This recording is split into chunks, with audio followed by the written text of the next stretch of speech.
Hello everybody, welcome back to the channel. My name is Kevin, I'm a geek. You are watching Kevin the Geek, and welcome back to my second video of the day, which is only Fools and Horses. Now, you might be a bit confused. Normally, I do one episode a month. This month, I'm doing two.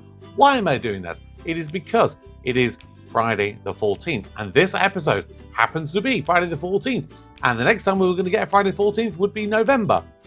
So I decided to do two this month. I can put them in and it just ties in very nicely.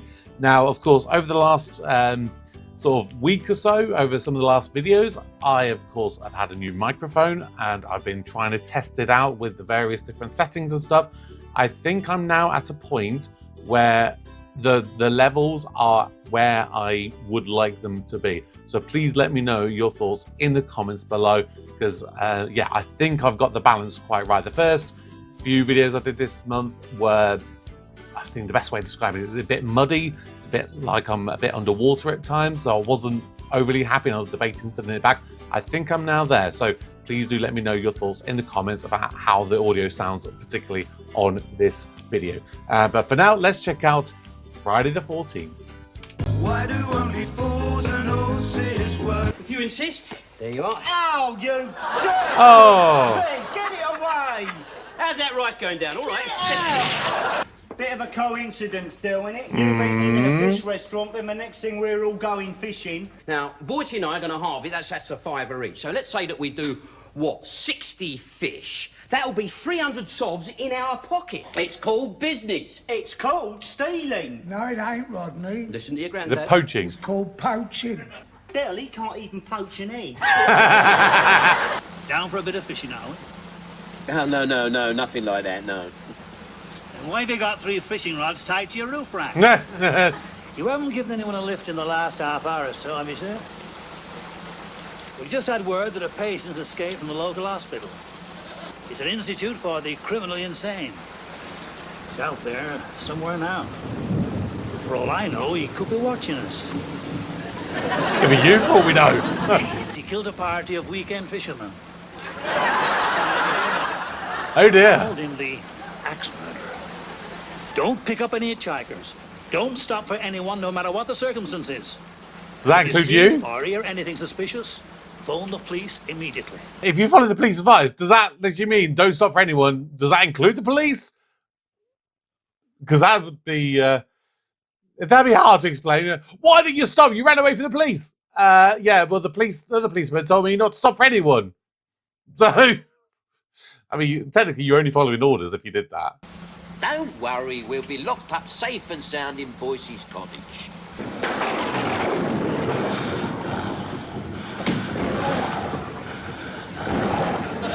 Oh, shit. Of course you've seen a movement in the trees. There's a ruddy typhoid blowing out there. It's a typhoon. Ah, good idea, Rodney. Put the kettle on, we'll have a nice cup. Personally, I don't think it's a great cup of tea. I'm a Yorkshire tea man all the way. See what I mean? There ain't no ghosties or ghoulies out here. You were saying? What do you reckon? All right, then? What, he's up there having a kip? Well, he could be up there. Well, I shouldn't let it worry you, Grandad, because the 3 bears have probably eaten him right now. Piccadilly. Right, that's mine then. I've got an hotel, so that's £1,200. £1,200 for an hotel next to a smelly old waterworks.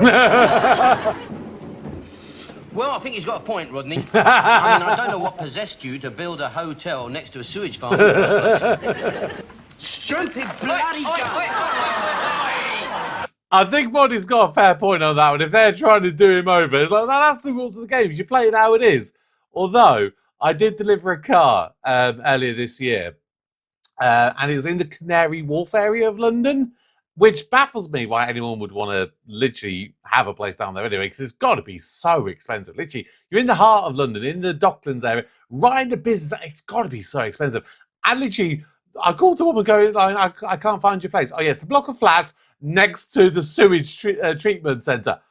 So you're thinking, are you hopefully getting a bit of a discount for that? Because, again, that's not where I'd necessarily want to live.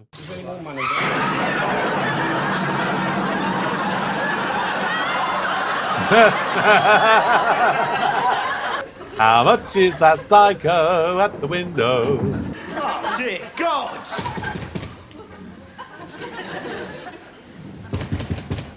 Now that's not trees. My name's Robson. I'm Chief of Security at the institution. Well, is it safe for me to go to the Carsey? I'm in Southside. Oh, you're perfectly safe.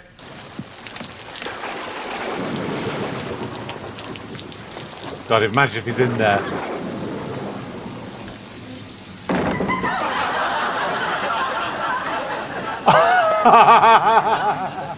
This is no escaped lunatic. This is Tom Whitten, the gamekeeper.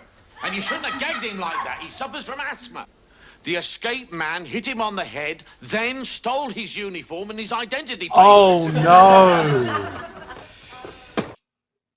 Don't you think that is something that that police officer should have told you? Let's go, he could be dressed up and imposing as a chief of security. If they knew that he'd stolen his... Oh, my God. I was thinking there's got to be some sort of play on this, you know, because it's a sitcom, it's a comedy, so there's going to be, you know, little things. But I was thinking, is there going to be red herring? Is there not? I'm not quite sure. Because it's a very good episode. I'll definitely say it's a very good episode. But yeah, with it being a sitcom, you just don't quite know which way it's going to go. He's what? Do you like fish? What? Do you like fish? Oh, yeah, a little bit of salt and vinegar, they're lovely. Do you like snooker? Snooker, loopy, nuts are we? Snooker? Yes! Shall we play a game? Well, snooker? Yeah! Have you got some balls? Which cue would you like? The shorter one. I'll have this one. Good. Yeah. This is my favourite. Nice. Oh! Is that it? A few moments later. So that is literally the end of the episode. That ended so abruptly, like insanely abruptly. I'm just going to try and have a quick look. I want to see who was effectively the the psycho or whatever. Because he was very good. That was Christopher Malcolm. Scottish-Canadian actor and theatrical producer. He first achieved notoriety for his role as Brad Majors in the original stage production of The Rocky Horror Show. Oh, wow, interesting. I don't know how, but I never would have necessarily thought that of him. He appeared in films including The Empire Strikes Back as Zev Seneska, the Alliance pilot who locates and rescues the stranded Luke Skywalker and Han Solo on planet Hoth. Okay. It was also in Red, Ragtime, Superman 3, Labyrinth, and Highlander. Wow, okay. So he's been in some biggish stuff. I mean, movie-wise, it looks like his latest thing was 1988 in something called Whoops Apocalypse. And he died in 2014. So he died about 11 years ago. And it looks like his final appearance in anything, he was in 11 episodes of Absolutely Fabulous as a character called Justin. But I tell you what, he was a bloody good actor in that episode. Holy cow, he was really good. Really, really intimidating. I've got to admit, really, really intimidating. I mean, you don't quite know what you're going to get. I think that's got to be. I think for me, as an overall episode, possibly the best one so far of all the episodes that we've seen. Obviously, there have been certain episodes that possibly have more like better moments, like individual moments. I mean, like, of course, the chandlier episode, as I think it will always ever be considered, the bit where the chandelier obviously falls and breaks, like that is obviously always going to be up there with like one of the best Only Fools moments. Always will be. But this as an overall episode is, again, bloody good. Really, really good. I'm just trying to see because I'm on the thing. I'm just trying to see if it suggests, because sometimes you go on the Wikipedia page and it goes, oh, this is like ranked as such and such in like a list of it's not saying anything, so I don't know if there is a list somewhere that does say like some of the best episodes. Obviously I don't want to look that up because I don't want spoilers realistically, but you know, it was good, and of course the episode title is a pun of the folklore Bad Day of Friday the 13th. The horror essence of the episode is a spoof of the horror film series Friday the 13th. I mean, it was kind of a horror movie parody in a way, and it was intense at times, which I don't think you would normally expect from a sitcom. Like, if you normally think if you're going to do a parody of something, it's going to be a bit of an homage, but it will still retain a lot of its, you know, original aims, you know, like the comedy, which it does do in this. I will definitely say it does retain a lot of comedy elements to it, but at the same time, it does make it very intense, very, you know, a bit, oh, kind of thing, which from other things that I've seen, they don't always manage to pull that off, and they don't find the balance, you know, between both elements and bring both of them together where it does in this. So yeah, really good episode. Really enjoyed this one. So please let me know in the comments what you thought of this episode. Of course, please make sure you subscribe, turn on notifications.